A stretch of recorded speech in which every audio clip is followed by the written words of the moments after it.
મહેતા નરસિંહના શબ્દવંશજ સૌરાષ્ટ્રના જૂનાગઢ શહેરના કડિયાવાડમાં નાના એવા વણકરવાસનું એ સંતાન આજે તો ગુર્જરી ગીરાનું ગઝલભૂષણ કવિ સાધુ અને નમ્ર સેવક કવિ શ્યામ સાધુની 4.5 દશકની કમાણી છે જૂનું નવું નાનું ઘર, પરંતુ તેની મહત્તી પ્રાપ્તિ છે શબ્દ સાધના.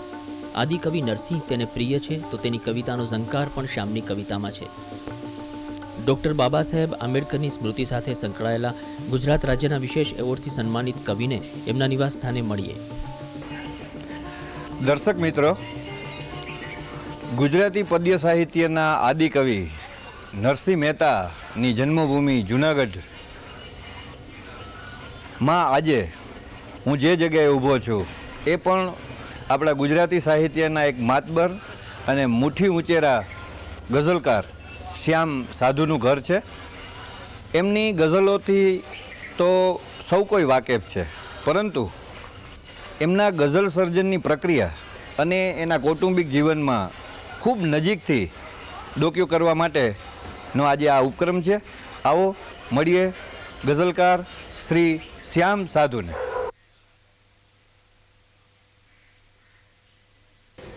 હમણાં જ જે જાણીતા ગઝલકાર શ્યામ સાધુ વિશે વાત કરી, આજે એમની ઘરે આવ્યા છીએ એટલા માટે કે શ્યામ સાધુને ગઝલકાર તરીકે તો સમગ્ર ગુજરાત ઓળખે છે, પરંતુ એ શ્યામ સાધુના નિજી કુટુંબમાં થોડું ડોક્યુ કરવા અને એમની સર્જન પ્રક્રિયા વિશે થોડું વિશેષ ઊંડાણપૂર્વક જાણવા માટે એમના ઘરે આવ્યા છીએ. તો હવે આપણે મળીએ કવિ શ્રી શ્યામ સાધુ. નમસ્તે શ્યામભાઈ. નમસ્કાર. શ્યામભાઈ, સૌથી પહેલો મારો જાણવાની મારી ઈચ્છા છે કે સામાજિક રીતે જી થોડા ઘણા પછાત ગણાતી જ્ઞાતિમાં આપનો જન્મ આજથી 60 વર્ષ પહેલાં થયો, જી તો પણ આપને પારિવારિક એવો સંસ્કાર વારસો મળેલો? પ્રદીપભાઈ, જી, આમ તો હું પછાત જ્ઞાતિમાં પણ અતિ પછાત એવો વણકર સાધુ, હરિજન સાધુ ગણાવું. બરાબર. હમણાં જ આપણી જે વ્યવસ્થા છે સામાજિક, એ સામાજિક પરિસ્થિતિમાં છેવાડેનો માણસ કહી શકાય, છેવાડેનું ફેમિલી કુટુંબ કહી શકાય એવા કુટુંબમાં હું જન્મ્યો. પણ સાધુ હોવાને નાતે અમારો વ્યવસાય ધાર્મિક કર્મકાંડ કરવા, ભજનો ગાવા. બરાબર. એટલે સંગીત અને શબ્દની જોડેનો હું સમજ્યો ત્યાંથી થોડો પરિચય રહ્યો મને. બરાબર. એક આપને વાત જણાવું તો મારા દાદીમાં મોતીબાઈ ઓફ જુનાગઢ એનું નામ, અને 1932માં HMVમાં એમની રેકોર્ડો થયેલી. પછી મારા દાદા મનોહરદાસજી એવો સુંદરી નામનું એક વાદ્ય બહુ સુંદર રીતે વગાડતા. બરાબર. તો આમ મારા કુટુંબમાં શબ્દ અને સંગીત ભલે બહુ શાસ્ત્રીય નહીં પણ પ્રાથમિકપણે જોડાયેલું ખરું. ખૂબ સરસ. મને યાદ છે ત્યારે હું બહુ નાનો હતો તો દાસ સત્તાર અને એ વખતના જે ભજનીકો કવિઓ હતા એ પણ મારે ત્યાં આવતા. બરાબર. મારા દાદીમાની ઈચ્છા એવી ખરી કે હું ગાઉં, ગાયક બનું. બરાબર. મને યાદ આવે છે એમનો એક સત્તારનું એક ગઝલનો શેરની એક પંક્તિ યાદ આવે છે. ગુમનામો કા ક્યા પતા, ગુમ સે ગુમ હો જાઈએ. એ મને યાદ છે કે એ બી સુંદર રીતે ગઝલો ગાતા મારા દાદીમાં. તો લય સાથે નાતો ન થઈ શક્યો પણ શબ્દ રહી ગયો. બરાબર. અને હું ગઝલો તરફ વળ્યો. મારા પિતા પણ ઠીક કંઈક શકાય એવા કવિ સારા હતા. સરસ. એ સામાજિક કાર્યકર પણ હતા. ડૉક્ટર આંબેડકરના ચુસ્ત અનુયાયી હતા અને સમાજ સેવા એમનું લક્ષ્ય હતું. પણ મારા જીવનનો વળાંક તો શબ્દની જોડે, ગઝલની જોડે કુદરતી કહો કે આકસ્મિક કહો પણ વણાઈ ગયો. બરાબર. અને હું ગઝલકાર બન્યો. બરાબર. અચ્છા, હવે એક બીજી વાત કે આપણા ગુજરાતી પદ્ય સાહિત્યમાં આપે કહ્યું કે ભજનનો સંસ્કાર વારસો, ગાયકીનો સંસ્કાર જી વારસો. હા.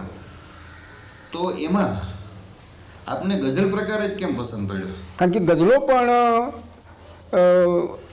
મારા દાદીમાને ગાતા. બરાબર. એ સિવાય મને યાદ છે ત્યાં સુધી ગઝલ કાવ્ય પ્રકાર ભજનથી થોડોક જ અલગ પડતો હોય એમ લાગે છે. બરાબર. કાફિયા રદીફે એક ગઝલની મહત્ત્વની વસ્તુ ગણાય છે. બરાબર. તો આપણે ત્યાં મધ્યકાલીન સાહિત્યમાં જેમ બ્રહ્માનંદ આવ્યા, નિષ્કુળાનંદજી આવ્યા, આજે બધા સ્વામિનારાયણ કવિઓ, એમાંના કેટલાકના કાવ્ય પ્રકાર આપણે જોઈએ તો મારા પિતા હતા એ બ્રહ્માનંદજીના ભજનો ગાતા. બરાબર. અને એમના ચાહક હતા એમ કહું તો ચાલે. એ વારંવાર એક ગઝલ ગાતા મને યાદ આવે છે. હાજી. મુજે હે કામ ઈશ્વર છે, જગત રૂટે તો રૂઠન દે.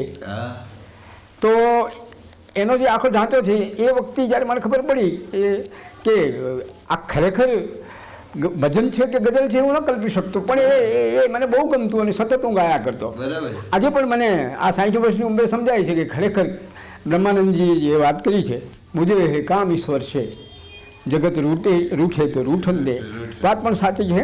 આ ક્ષણ ભંગુર સંસારમાં આ જગત શું આપી શકે એમ છે પરમાત્માના નામ સિવાય. બરાબર. આમ ગઝલ તરફ પછી તો હું હાઈસ્કૂલ સુધી પહોંચ્યો અને અહીં અમારે જુનાગઢમાં ગઝલનું એક સુંદર વાતાવરણ પહેલેથી જ છે. બરાબર છે. માનનીય ગુરુજી તખ્તસિંહજી પરમાર, હાજી. રૂસવા સાહેબ, મને યાદ આવે છે મનુભાઈ સરોજ, ગાફિલ. આ ગાફિલજી એ વખતે અહીં મેજિસ્ટ્રેટ થયેલા. જી. અને અમારું એક આખું મિલનનું યુવાન કવિઓ એ વખતે, એમાં આજના કેટલાક તો સુંદર અને સુપ્રસિદ્ધ ગઝલકારો છે ગુજરાતના, એવા મિત્રો. અને આમ ગઝલ મારી સાથે મારા જીવન જોડે, મારા સ્વભાવ જોડે જોડાઈ ગઈ. બરાબર. અને મને એમ લાગે છે કે ઠીક મારાથી ન્યાય પણ એને અપાયો. ગુજરાતી ગઝલનું સદભાગ્ય એ છે કે એ જે મોહરી હોય તો જુનાગઢમાંથી મોહરી છે. વાહ વાહ, ક્યા વાત છે. એને મોહરનારા જબરજસ્ત માણસો, વ્યક્તિગત હું નામ લઈશ તો મને એમ લાગે છે કે કેટલાકને અન્યાય થશે, પણ જે રીતે જુનાગઢના સર્જકો છે એ બધા જબરજસ્ત સર્જકો અને ગઝલના તો માસ્ટરો કહી શકાય એવા. સેમ હમણાં તમે જુનાગઢની વાત કરી કે જુનાગઢે ગુજરાતી ગઝલ સાહિત્યને માતબર ગઝલકારો આપ્યા છે. એ સંદર્ભે મને એક પ્રશ્ન પૂછવાનું મન થાય છે કે આપણામાં એવી એક માન્યતા છે કે ભૂમિનો પણ પ્રતાપ હોય છે. તમારી જન્મભૂમિ જુનાગઢ જ છે, તો તમારા ગઝલ સર્જનમાં તમારી જન્મભૂમિનો કોઈ પ્રભાવ કે કોઈ તત્વ કામ કરતું હોય એવું આપને લાગે છે? હું મારું સદભાગ્ય સમજું છું કે જુનાગઢમાં આપણા ગુજરાતી ભાષાના આદિકવિ શ્રી નરસિંહ મહેતાની ગામમાં જ્યાં એમનું કર્મક્ષેત્ર છે જુનાગઢ, ત્યાં જન્મ થયો એ જ મને એમ લાગે છે કે ઈશ્વરે મારા ઉપર કૃપા કરી છે. ઓહો જાગને જાદવા કૃષ્ણ ગો વાળિયા તુજ બિન તેનુંમાં કોણ જાશે. નરસિંહનું સ્મરણ થતાં જ મને એમ લાગે છે કે મારા લોહીમાં કંઈ કવિતાનો ઉછાળ આવતો હોય એવું ક્યારેક મને ભાવેશ થાય. એટલે ભૂમિનો પ્રતાપ તો ખરો જ. વળી ગિરનાર એ સિદ્ધ લોકોની, સાધુઓની, સંતોની ભૂમિ છે. કહેવાય છે કે સંતોના ચરણ રજથી પણ મનુષ્ય મોક્ષ પ્રાપ્ત કરે છે. તો આમ આદિકવિ નરસિંહ મહેતા, ગુરુદત્ત અને સિદ્ધ લોકોની ભૂમિમાં મારો જન્મ થયો. ક્યારેક તો મને એમ લાગ્યું છે કે અડધો મોક્ષને પ્રાપ્ત કરી લીધો છે. અને કદાચ એટલે જ મારા જેવા એક સામાન્ય જીવમાં શબ્દે પ્રવેશ કર્યો એ આ ભૂમિ અને આ સંતોની કૃપા છે. શ્યામભાઈ, આપને આ ગઝલના સ્વાધ્યાયમાં જી અને સર્જનમાં મારા અંદાજે 3 થી 4 દશકા થયા. જી. એ સંદર્ભે હું એ જાણવા માંગુ છું કે સારી માતબર અને અણીશુદ્ધ ગઝલ સર્જન માટે ખરેખર કેટલા સ્વાધ્યાયની, કેટલા વાંચનની અને કેવા પ્રકારના વાંચનની જરૂર પડે? સરસ પ્રશ્ન છે. આપણે ત્યાં તો ભગવાન શ્રી કૃષ્ણ ગીતામાં કહ્યું છે કર્મયોગમાં, અને આપણા પાતંજલિ યોગમાં પણ કહેવામાં આવ્યું છે કે સ્મરણ મનન નિધ્યાસન દરેક વ્યક્તિ માટે અનિવાર્ય છે. ભક્તિમાં, કળાઓમાં કે રોજબરોજના વ્યવહારના જીવનમાં પણ મનુષ્યમાં આ વસ્તુઓ હોય તો એ કશીક પ્રાપ્તિ કરી શકે છે. તો કવિતા માટે તો આપણે જોઈએ છીએ કે ઉર્દુમાં તો એક આખી પરંપરા હતી શિષ્ય ગુરુઓની, કે સિનિયર પાસેથી જુનિયર શીખતો એટલે ગુરુ પાસેથી શિષ્યો કશું પ્રાપ્ત કરતા. એમાં આપણે ત્યાં પણ, અને ગઝલ કવિતા એક એવો કાવ્ય પ્રકાર છે કે જે સમૂહમાં જ ખીલે છે. આ મુશાયરા, કવિ સંમેલનો, ગોષ્ઠીઓ, એ સત્સંગ, અને આપણે ત્યાં સત્સંગનો પણ મહિમા છે. તો જુનાગઢના સદભાગ્યે અને ગઝલના સદભાગ્યે, ગુજરાતી ગઝલના સદભાગ્યે અહીં ગઝલના દિગ્ગજો એકઠા થતા છેક 60થી તે 75 આ 15 વર્ષના ગાળામાં અહીં મનુભાઈ પર સરોજ, ઘાયલભાઈ, રૂસવા સાહેબ, આવા દિગ્ગજોના હાથ નીચે ત્યારે અમે બધા બહુ જુનિયર યુવાનો આખી ટીમ તૈયાર થઈ, અને મોરસ્સા ગઝલો જુનાગઢે જેટલી આપી છે એટલી ગઝલો મોરસ્સા કદાચ ગુજરાતના બીજા કોઈ સ્થળેથી મળી નથી. હા, આ સ્મરણ મને ભાવનગરનું સ્મરણ થાય છે. સરસ અને મજાના ગઝલકારો, પણ ગુજરાતી ગઝલને ફારસી કાવ્ય સાહિત્ય અને વ્યાકરણ સાહિત્ય જેટલું ઉપયોગી થયું છે એટલું જ આપણું ભારતીય સાહિત્ય, સંસ્કૃત સાહિત્ય પણ ઉપયોગી થયું છે. એના કારણે પૂર્ણ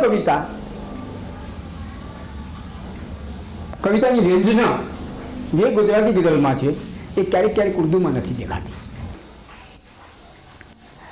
કે કોક સમયના વચગાળામાં શબ્દો જન્મ પ્રવાહમાં, તો મનોજના આ નાનકડા શેરમાં જે શેરિયત, જે કવિતા, એ મને એમ લાગે છે કે કોઈ પણ ભાષામાં કવિતા તરીકે આ પંક્તિઓ ભેરી શકે. એ જ રીતે મને મારા એક બીજા મિત્રનો શેર યાદ આવે છે. બહુ અલ્પ નામ છે, ખ્યાત નથી, જગદીશ ભટ્ટ કરીને. તો રાવજી જ્યારે સોનગઢમાં બીમાર હતા ત્યારે એની ખબર પૂછવા કવિ લાભશંકર ઠાકર, ચીનુભાઈ મોદી ગયેલા, ત્યારે જગદીશના ભાઈ પણ ત્યાં દાખલ થયેલા, એટલે તે પણ ત્યાં પણ હતા. તો રાવજીને જોઈને, રાવજી પટેલને જોઈને જગદીશે જે શેર લખ્યો છે, જગદીશ ભટ્ટે, મને એમ લાગે છે કે કવિતા અહીં છે. શેર છે, ચહેરાની ધૂંધળી છબીને સાચવી રહો, ચહેરાની ધૂંધળી છબીને સાચવી રહો, રોકી નહીં શકો તમે ઢળતા શરીરને. વાહ વાહ વાહ વાહ, ક્યા બાત હે. રાવજી એ વખતે બીમાર હતા તો પણ એમ કે ઊભા થઈ ગયા. અરે યાર ભટ્ટ, તો આની પાછળ ભટ્ટ હોય કે અન્ય બીજા કવિ ગઝલકાર હોય, પણ એ પ્રભાવ જુનાગઢનો છે, જુનાગઢની સંગતનો છે, અને એટલે જ જુનાગઢમાંથી કદાચ મોરસ્સા અને સુંદર ગઝલો નીકળી છે. કવિ, માણસના જીવનમાં પસંદગી અને નાપસંદગી ને અનિવાર્યપણે સ્વીકારવી પડે છે. જી. તો હું આપની પાસેથી એ જાણવા માંગુ છું કે આપની પૂર્વેના, આપના સમકાલીન જી એવા કોઈ ગુજરાતી ગઝલકારો, અને ગુજરાતી ઉપરાંત ઉર્દુ સાહિત્યના કયા કયા ગઝલકારો આપને સવિશેષ પસંદ? સુમિલનજી, આમ તો ગુજરાતી ગઝલના મારા સમકાલીનોમાં ઘણા સુંદર ગઝલકારો છે, ગમે છે મને.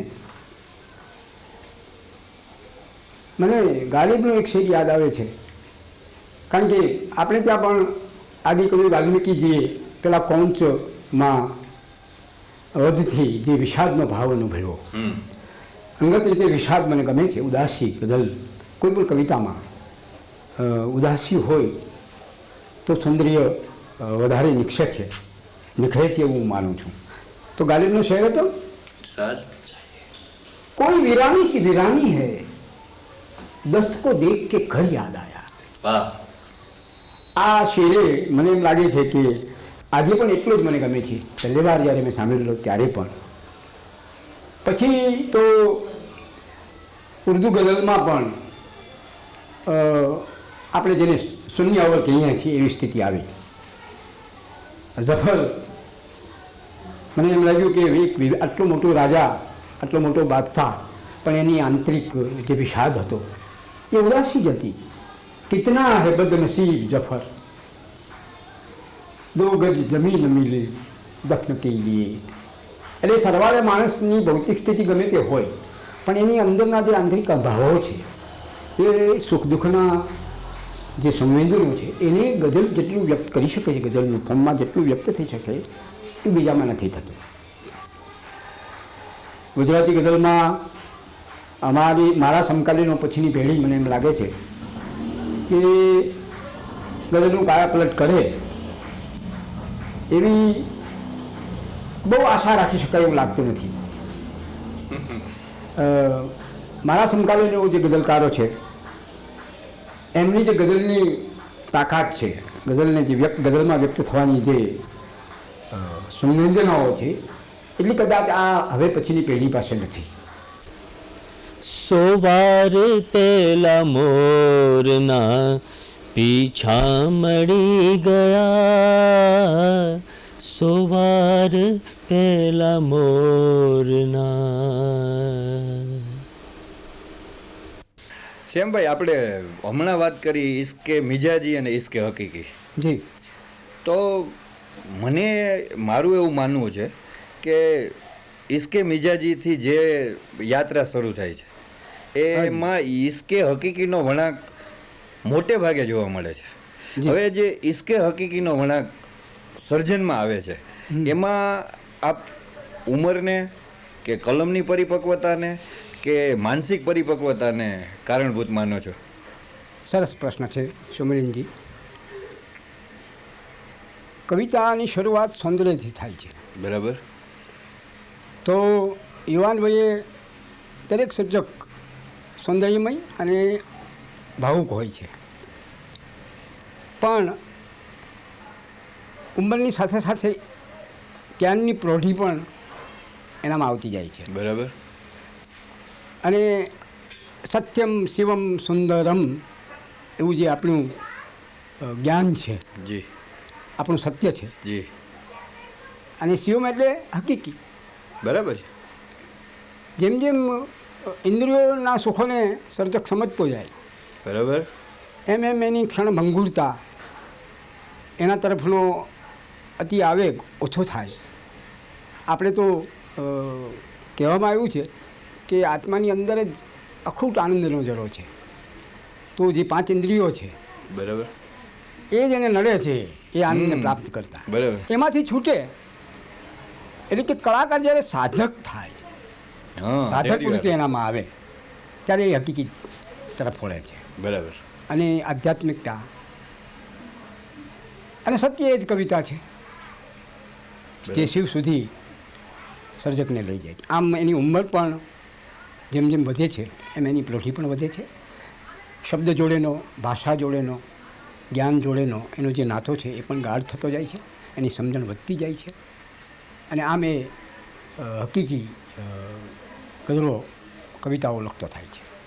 એટલે આપણા જે પ્રાચીન સાહિત્યના સર્જકો, જી, મીરાબાઈ, હા જી, સંત તુલસીદાસ, જી, સુરદાસ, જી, એ લોકોએ માત્ર કવિતાના માધ્યમ દ્વારા જે પ્રાપ્તિ કરી એ ઇશ્કે હકીકી હા ને કેન્દ્રમાં રાખી અને એ એમ કે કવિતા છે એ પ્રભુ પ્રાપ્તિ માટેનો રાજમાર્ગ છે એવું આપ પણ ચોક્કસપણે માનો છો, ખરું ને? અને પરમાત્માનો મહિમા એ જ સાચો શબ્દ છે. બરાબર. મેરે તો ગિરધર ગોપાલ, આ વાત પૂરી લગાવ, પૂરો તલસાટ પરમાત્માને મળવાની તીવ્ર ઈચ્છા, વિરહ ઈચ્છા. અને એ શબ્દોથી જ મીરા મધ્યકાલીન યુગના જે કવિઓ અમર થયા છે એ પરમાત્માનો મહિમા કરવાને કારણે થયા છે. બરાબર. અને સૌંદર્ય તો મને લાગે છે કે ત્યાં બહુ સપાટીની વાત રહે છે. અચ્છા, હવે આપ 3-4 દશકાથી ગઝલ ક્ષેત્રમાં પ્રવૃત્ત છો. અત્યારે આપનું મોટી ઊંચેરું નામ છે. એના સંદર્ભે મારે આપની પાસેથી એ જાણવું છે જી કે ગુજરાતી ગઝલે અત્યાર સુધીમાં જી માત્ર ભૌતિક વાત નથી પણ સમગ્ર રીતે આપને જે પ્રાપ્તિ કરાવી છે એ પ્રાપ્તિથી આપ સંતુષ્ટ છો? સુમિરનજી, મારો એક શેર આ સંદર્ભે આપને કહું. ઇરશાદ. ઈચ્છાઓ દૂર દૂર ઘણી દૂર લઈ ગઈ, ઈચ્છાઓ દૂર દૂર ઘણી દૂર લઈ ગઈ, ઓ દોસ્ત વાત ક્યારની નહીં તો પૂરી હતી. એટલે ઈચ્છાઓ તૃષ્ણાઓ મનુષ્યને આ સંસારમાં રમમાણ બનાવે છે. બરાબર. તો જેમ જેમ ઈચ્છાઓને હું સમજતો ગયો અને મેં આપને કહ્યું એમ આત્માના આનંદ નજીક જેમ જેમ જતો ગયો, આ પહેલાં જ મેં આપને કહ્યું કે આ સિદ્ધભૂમિ જુનાગઢમાં, આ નરસિંહની ભૂમિ જુનાગઢમાં માણસ સહેજે પણ જો પરમાત્માની સાથે જવા પ્રયત્ન કરે, એક સંતે તો કહ્યું છે કે તમે પરમાત્મા તરફ 5 ડગલા જાઓ તો પરમાત્મા 10 ડગલા તમારો સામો આવશે. વાહ. તો એ જો નિષ્ઠા મનુષ્યમાં હોય, બરાબર, તો મનુષ્ય કશું આ જીવનને સાર્થક કરી શકે છે. બરાબર. રહી ભૌતિક ઈચ્છાઓ, ભૌતિક સુખો, તો એ તો બહુ વહેલા સુમિરનજી સમજાઈ ગયા કે આત્માના આનંદ આગળ આ ભૌતિક સુખો. એટલે આમ ગુજરાતી ગઝલે મને ઘણું આપ્યું છે, પૂર્ણ સંતોષ છે, પણ પરમાત્માનું સ્પષ્ટ દર્શન કરી શકું એવી ઈચ્છા તો આજ પણ છે. અને પરમાત્મા મને એ તરફ લઈ જાય એ ઝંખના છે એવી ઈચ્છા ખરી. પણ ભૌતિક ઈચ્છાઓથી મને એમ લાગે છે કે હું થોડો ઓછો લગાવ કરી શક્યો છું. બરાબર. સેમ આપે હમણાં જ આ વાતમાં જે આપે એક આંતરિક અપેક્ષાની વાત કરી કે ગઝલ મારા ભૌતિક સુખમાંથી મને આધ્યાત્મિક મારી જે પ્રાપ્તિ છે એ તરફ લઈ જાય, એવી ઈચ્છા આપની પૂર્ણ થાવ એવી શુભકામના, શુભેચ્છા સાથે એક મારી ગુંજારિશ છે આપને કે આપને ગમતો ઇશ્કે હકીકીના રંગવાળો એકાદો શેર આપ તરન્નુમમાં સંભળાવો ને. આપણે તો આપણા ઘરમાં જ ઊભા છીએ, અસલ મિજાજમાં સંભળાવું.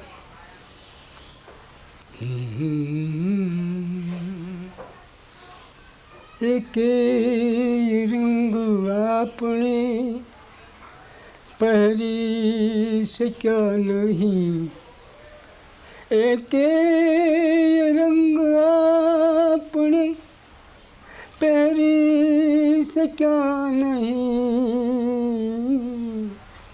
સવાર પેલા મોરના પીછા મળી ગયા,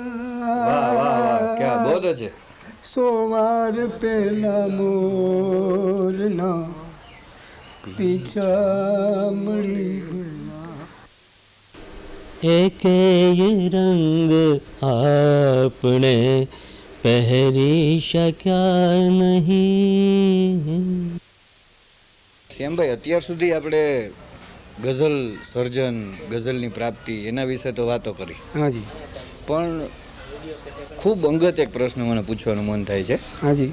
કે મારા ખ્યાલ પ્રમાણે આપનું જે શિક્ષણ છે જી એ મેટ્રિક સુધીનું છે. હાજી.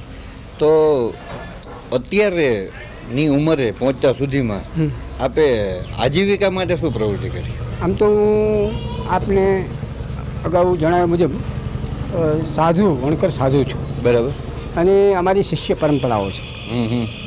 તો એ શિષ્ય પરંપરાઓને કારણે અને પછી તો આજીવિકાનું મારું સાધન કવિતા જ થઈ ગયું. બરાબર. આજે પણ મને રાજ્ય સરકાર દર મહિને 1000 રૂપિયા સહાય કરે છે. બરાબર. અને કવિતા જુદી જુદી કોલેજો, ગઝલ હાઈસ્કૂલો વગેરેમાં જઈને સાદાઈથી જીવું છું અને મારી ઉપાર્જન આમ મોટાભાગે કવિતાઓ પરથી કવિતાંજલિ કરું છું. ખૂબ સારી વાત છે. નહીંતર સામાન્ય રીતે એમ કે સાહિત્ય માટે એવું કહેવાય છે કે પ્રતિષ્ઠા આપે, પૈસો ના આપે. આપણે ત્યાં એ વાત કંઈક અંશે સાચી છે, પણ મારે આમ સાધુ કમ કવિ બરાબર એવી સ્થિતિને કારણે મારું નભી ગયું છે. બરાબર. સરસ.